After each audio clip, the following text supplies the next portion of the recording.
Hey everybody, welcome to the Breast Show. Thank you for clicking on this video. Please like, comment, and subscribe. It really helped the channel out a lot. And let's get straight to it. Hope you enjoy. I know right now, horror fans, survival fans, and horror survival fans are all playing Resident Evil 4 Remake right now, and understandably so because that game is amazing. But would you believe me if I told you that there was a unique controller made specifically for that game?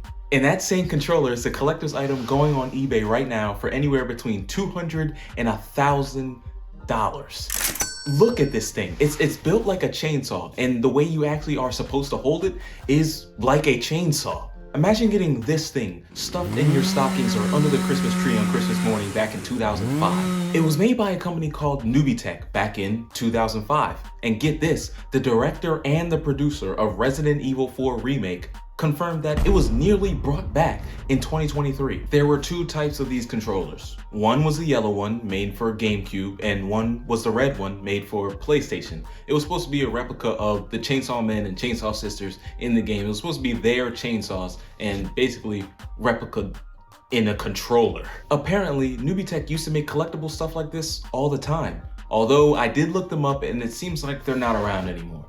This company, NubyTech, claimed that this controller enhanced the gameplay of Resident Evil 4, and anybody with a brain could tell that that was false. Unless you think that holding a tiny acting replica of a chainsaw helps you in a game that uses primarily firearms. Imagine playing Resident Evil 4 or the remake today and constantly shifting the controller around like you're playing with a cursed Bop It or something. It's like a Nuzlocke run for Resident Evil 4. But even though NubyTech claimed that this would enhance gameplay in some way, I think they knew that it would be a collector's item at the end of the day. For two reasons. One, because they f***ed up the button so bad, nobody could use this thing. And two, it came with a pedestal, and it also came with some pretty nice packaging that looks pretty sick. And on top of all the awkward switching and shifting in your hands, it was a wired controller. It wasn't until the Wavebird came out that wireless controllers became a thing. But going back to the packaging, the chainsaw actually came out of the packaging and it looked like it was busting through a window on the box. And also on the box, the Chainsaw Man was shown cutting off Kennedy's head, literally as a decal on the box. I don't even know if something like this would ship in today's climate. There was even fake blood all over the inside of the packaging, the controller, and the outside of the packaging. There's a YouTube channel out there called Game Informer, and one thing they like to do is ask the producers and the directors to come on the show, and they ask them like 80 rapid fire questions. And one of the questions was, did you guys ever think of bringing back the infamous chainsaw controllers? And to everyone's surprise, the producer and director said that it was close to coming back. They were close to bringing this wretched thing back. Now let's actually get into the actual design of this controller. Like I said before, it was modeled after the Chainsaw Ganados. The red one was modeled after the Chainsaw Men, and the yellow one modeled after the Chainsaw Sisters that were enemies in the Resident Evil 4 game. The actual chainsaw part of the controller didn't do anything. It was just purely stylistic.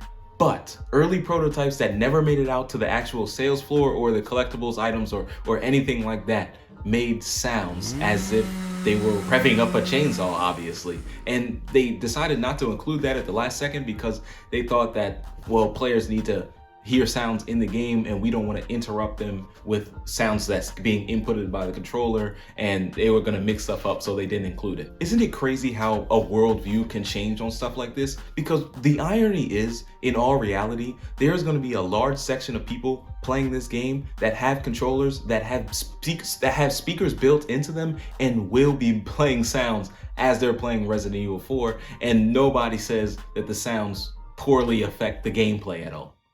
And if they do, somebody could just turn it down. And like I said, consumers and buyers of this product collected them, but they didn't use them. The buttons were placed like lengthwise along the controller, and then the backer buttons were put in the most ergonomically uncomfortable positions on the controller. Even the Z button on the GameCube one was like under the controller. It was just a mess.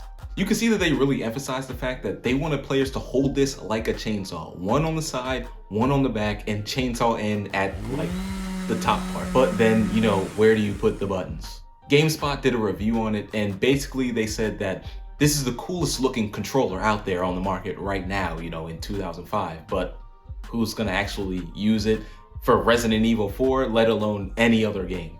Now, it's not a totally uncommon thing that people have controllers that are specific to a certain game or a certain system. For example, a Biohazard controller when those came out, or the Street Fighter controllers, or every mobile game controller ever. And then also the Switch controllers that you can literally walk into Walmart or Target and buy that have the decals on them like Zelda or Pokemon on them. Even, as a matter of fact, I have one. Let me go get it real quick.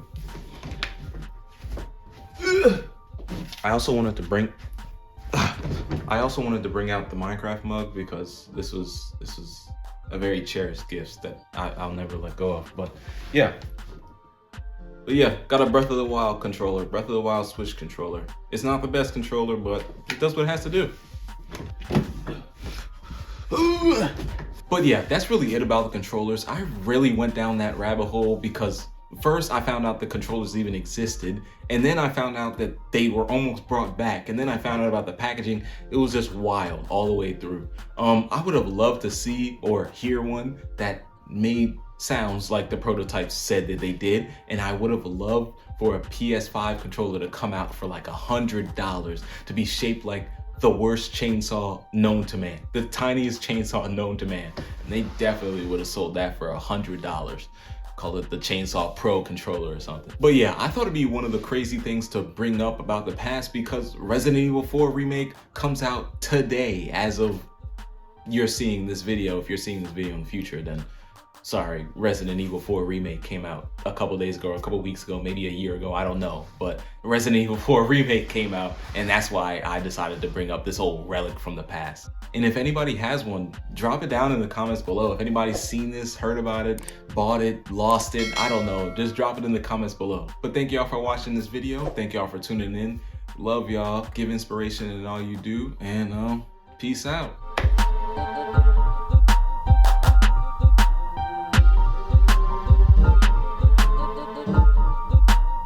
Welcome to the Crash Show. Take 2. The crazy part is that you actually hold it like a chainsaw. It's cool. It's cool, especially when you see somebody hold it like this. That is cool. When you hold it like this, that's mad cool.